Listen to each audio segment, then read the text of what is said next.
안녕하세요. 맥키네지의 투자클럽입니다. HLB 28일째 주가가 횡보하고 있는데요. 왜 안 갈까요? 내년의 장기 목표가는 어느 정도까지 볼 수 있을까요? 자, 내일의 투자 전략까지 한번 살펴보도록 하겠습니다. 먼저는 개장 전 미증시 선물 흐름부터 한번 살펴봐 드리도록 하겠습니다.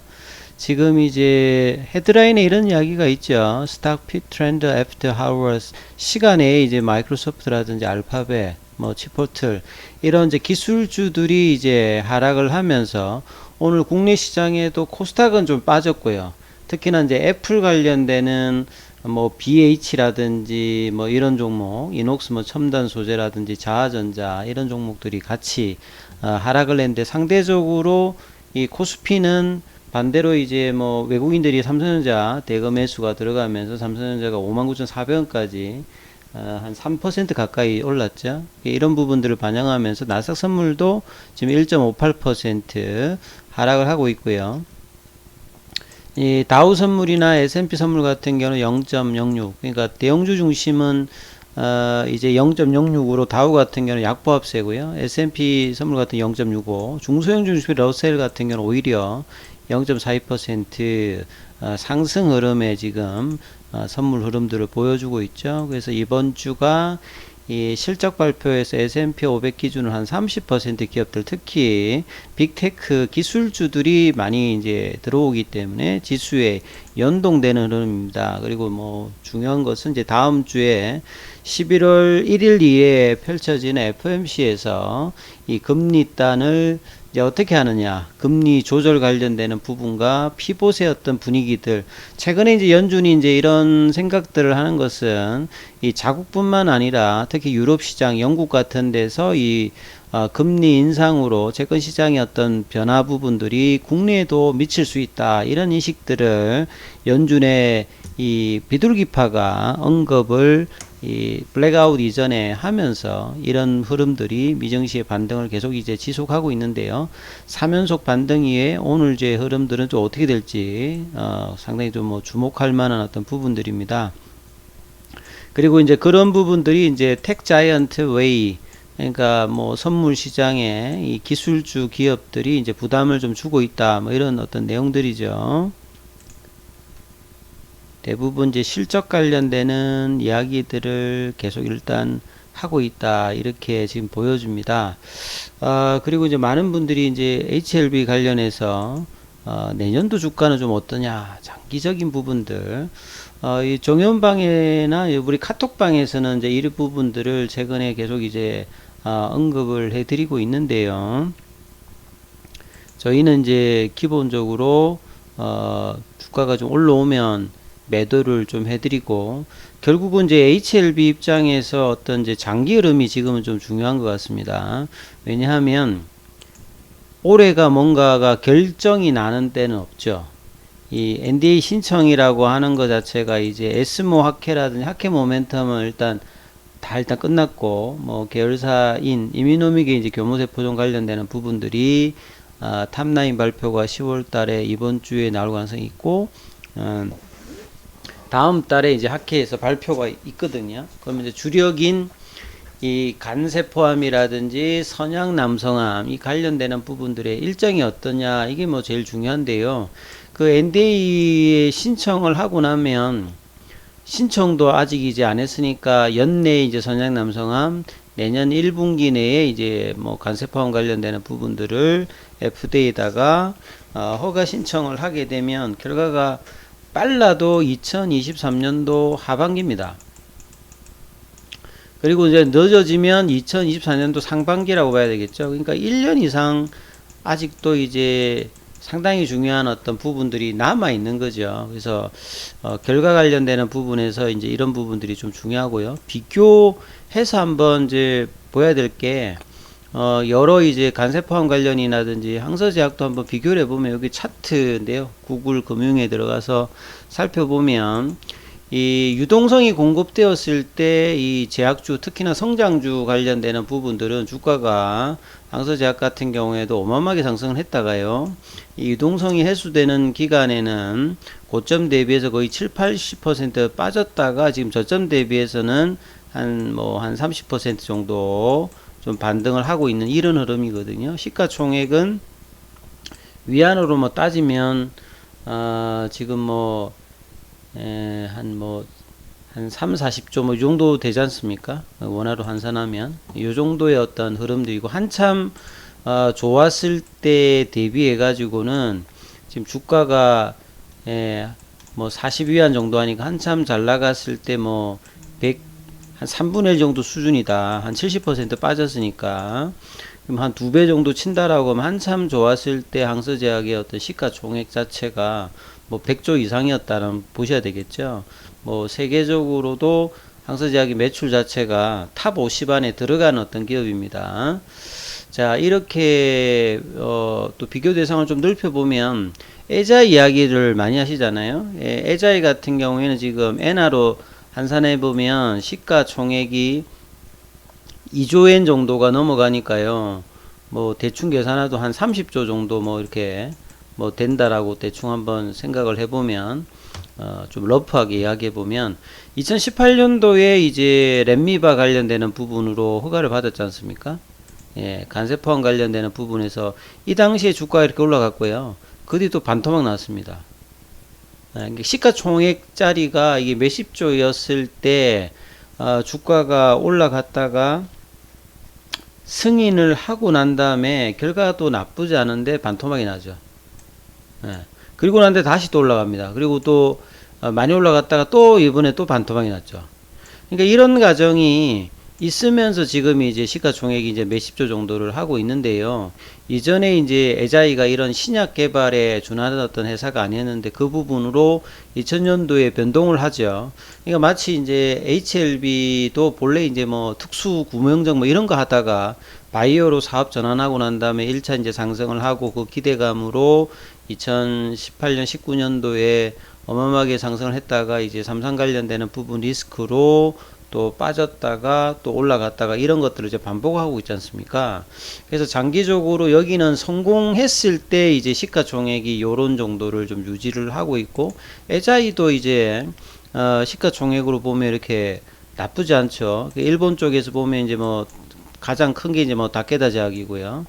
시가총액을 보시게 되면 좀 비교가 되실 겁니다. 주가, 그 다음에 뭐 다이지 샹코라든지 뭐 시오녹이라든지 뭐 주가이 제약이라든지 이런 부분들이 있는데요. 장기적으로 비교 대상을 봤을 때 요런 흐름들이 에자에도 있었고요. 그 다음에 간세포함 관련해서 조금 이제 크다고 하고, 이제 항암제에서 가장 이제 경쟁력이 좀 많다라고 하는 이제 스위스의 로슈 같은 경우, 로슈도 본래 이제 뭐 이런 이제 항암제 라인을 주로 하던 데는 아닌데, 이 제넨텍을 지분 투자를 하고 이제 인수를 하면서 이제 항암제 강자가 되어서 주가 측면에서 보면 지금 뭐 한 300조가 넘는 어떤 이제 시가총액을 가지고 있거든요. 그리고 이제 뭐 코로나 기간에 주가가 등락을 하더라도 이런 어떤 흐름들을 보통 이런 몇백 조 정도 되는 시가총액을 가지는 빅텍 같은 빅파마 같은 경우에는 파이프라인도 뭐 한 100개 정도 되고요. 보유하고 있는 R&D 지출 자체도 어마어마하게 이렇게 하면서 이 부분을 유지하는데, 그럼에도 불구하고 이제 등락 자체를 한다는 거죠.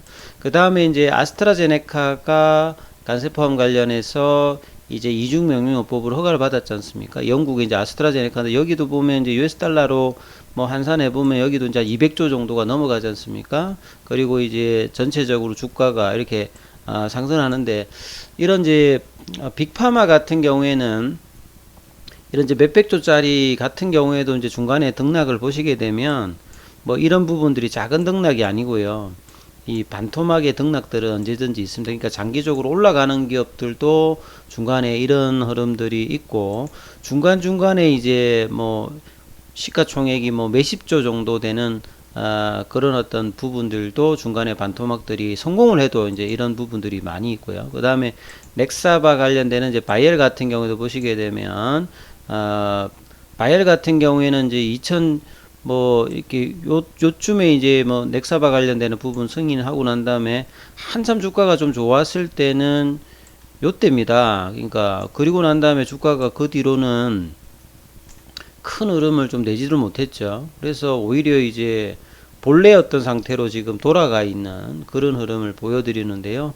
여기도 뭐 시가총액은 그렇게 작지는 않습니다. 그래서 이 간세포함 관련되는 부분에서 해당 기업들의 어떤 시가총액 장기적인 흐름을 보여드렸어요. 그러니까 성공을 했다라고 이제 가정을 실패를 하게 되면 뭐 얄짤이 없고요, 사실은. 성공을 했을 때도 여러 가지 장기적으로 계속 올라가는 기업들은 시가총액 자체가 뭐 100조, 200조, 300조 이렇게 넘어갈 때 이제 이런 흐름이 있고, 수십조 정도에 해당되는 이제 중국이나 일본 같은 뭐 이 정도의 어떤 기업들도 보시게 되면 분명히 이제 올라갔다가 급락 자체가 시장의 어떤 유동성과 더불어서 많이 좀 일어난다, 이렇게 이해를 하셔야 돼요. 그러면 이제 28일 동안 이렇게 조정을 이렇게 받았던 부분에서 이제 HLB가 이전에 이제 2019년도에 이렇게 기억이 있지 않습니까? 이게 단기적으로 거의 10배 가량 올라갔던 이런 흐름들이 성공의 어떤 기대감이고, 사실 2018년도, 2019년도에 바이오의 어떤 기대감이 상당히 많았던 어떤 부분이죠. 그리고 이제 2020년도 이제 코로나 기간 동안에 사실 뭐 큰 어떤 재미를 못 봤다가 작년에 이제 백신으로 한번 기대감으로 한번 반등을 했다가 지금 이제 간세포암과 선양남성암과 이 교무세포종까지 합해보면 그런 부분이 있는데, 어째 보면 이제 작년의 흐름만도 못 나오고 2019년도 흐름은 안 나오고 있지 않습니까? 그래서 2019년도 흐름을 이제 기준으로 삼으시면 안 될 것 같고요. 이때는 이제 좀 특수한 어떤 상황들, 뭐 쇼커버링도 좀 있었던 어떤 부분이고, 그 당시 이제 바이오주들의 어떤 흐름들의 어떤 기대감이 원체 좀 강했을 때 흐름입니다. 그러면 이제 냉정하게 뭐 이렇게 따져서 지금은 이제 금리가 올라가기 때문에 이런 어떤 기업의 어떤 가치들 밸류에이션을 매겨줄 때 어떤 부분들이 낮습니다. 그러면 이제 금리가 낮아지게 되면 다시 이제 이런 부분이 올라가게 되고, 또 바이오가 시장의 어떤 이제 중심으로 하게 되면 이제 또 이제 오버슈팅이 분명히 나올 수도 있는 부분인데, 지금 현재 이제 내년도 내후년도까지 이제 금리를 생각해 봐서 그 다음에 이제 결정을 좀 한번 해보면요. 저는 이제 뭐 이렇게 생각을 하는데요. 그래서 뭐 그 에자이라든지 항서제약을 어떤 생각을 했을 때 이 간암이라든지 선양 남성암, 이 부분이 이제 회사가 가장 지금 밀고 있는 부분이니까요. 뭐 기타 이제 뭐 교무세포종이라든지 뭐 기타 부분들은 일단 놔두고, 이 간세포암 관련되는 부분과 선양 남성암 이 부분이 두 개 중에 베스트 인 클래스든 이 퍼스트 인 클래스든 둘 중에 이제 하나가 FDA에서 이제 승인을 받지 않습니까? 이제 승인을 받게 되면 그 작년에 이제 올라갔던 이제 리보세라님으로 그러니까 이제 나노코박스로 올라갔던 부분에 요 정도의 어떤 준하는 어떤 가격이 장기적으로는 가능해 보인다, 이런 어떤 예측들이 나오고요. 근데 계속 말씀드립니다만 지금 이게 당장 벌어지는 일이 아니라 2023년도 하반기나 늦어지면 2024년도 상반기예요. 그죠? NDA 신청을 넣고, 그 신청도 이제 신청을 넣어야 이렇게 카운트가 될 거고, 그 다음에 이제 빠르게 하기 위해서 뭐 패스트 트랙이라든지 뭐 가속 승인이라든지 여러 부분들을 어떻게 하는지에 따라서는 좀 변동사항이 있겠습니다만, 일단 내년도 하반기, 빨라도 내년도 하반기고 이제 늦어지면 2024년도 상반기라고 이렇게 생각을 했을 때 어떤 장기적으로 주가가 이제 도달할 수 있는 부분들을 좀 객관적으로 판단한다면 뭐 두 개 중에 하나 정도가 되면, 일단 파는 거는 이제 그 다음 문제입니다. 그러니까 약을 팔아 가지고 이제 밸류에이션 매겨가 하는 것들은 일단은 놔두고, 이제 승인을 된다고 했을 때 이제 올라갈 수 있는 부분들을 이제 일단은 본다라고 하면, 시가총액 자체가 뭐 한 4조짜리니까요 지금. 그러면 한 7만원 정도 대가 장기 목표가로 나올 거고, 만약에 이제 두 개 다 승인을 한다라고 하면 한 뭐 한 10만원 정도 대까지 이렇게 나올 수 있는 부분이, 이게 이제 올해 이제 벌어지는 부분들이 아니라 장기적으로 이제 이런 목표가들이 일단 산정이 될 수 있다, 이런 부분들을 좀 참고를 하셔야 됩니다. 그래서 승인이 될지 안 될지는 모르겠지만 승인되었을 때는 이런 기대감이 있고 데이터가 나쁘지 않으니까요. 그리고 이제 지금 안 가는 것의 뭐 핵심 부분은 결국은 저는 이제 일단 유중이라고 생각합니다. 예, 이 유중의 성공 여부 자체가 회사는 사실 이제 뭐 주가가 어떻게 있냐에 따라서 이제 돈 들어오는 게 다르겠죠. 우리 뭐 개인들 입장에서는 주가가 올라가느냐 떨어지느냐가 중요합니다만 회사 입장에서는 이 3천억에 가까운 돈들이 어떤 식으로 안정적으로 들어오느냐 나부냐가 향후에 몇 년 동안에 이제 그 이미노믹이라든지 엘레바 테라피틱스의 어떤 지분 취득이라든지 그 다음에 이제 기타 암종으로 확대될 뭐 개발 최근에 어떤 자금 사장의 긴축들을 많이 지금 시장에서 전해지고 있기 때문에요. 주가의 흐름보다는 유중의 어떤 성공 여부 자체가 회사에서는 굉장히 좀 중요한 부분이고, 그러기 위해서 이런 어떤 이제 에스모학회라든지 당장의 이제 결과는 뭐 내년 이후입니다만 이런 어떤 조언 속에서 유중을 좀 했다. 그리고 연초에는 이제 유중 관련되는 부분은 더 이상 안 하겠다라고 했는데 말을 바꿔서 했다는 부분들은 일단 좀 선제적으로 이 자금시장 압박에 대해서 좀 대응을 했던 부분인 것 같고, 그 부분들이 이제 주가의 어떤 반응과 더불어서 올라갔다라고 하면 좀 무리가 없었을 건데, 시장 상황이 좀 안 받쳐주면서 주가가 다시 이제 사실 좀 5만원대 윗단에 있으면 어느 정도 좀 이제 이 유중의 어떤 부담감도 덜 수 있는 어떤 가격인데, 그런 가격이 아니면서 좀 하기 때문에 사실 좀 아쉽습니다만, 단기적인 어떤 흐름들은 이 유중의 부담감을 11월달, 12월달까지는 뭐 이 청약 여부와 그 다음에 이제 물량들이 들어와 가지고 소화하는 기간까지는 계속 이제 이루어질 건데요.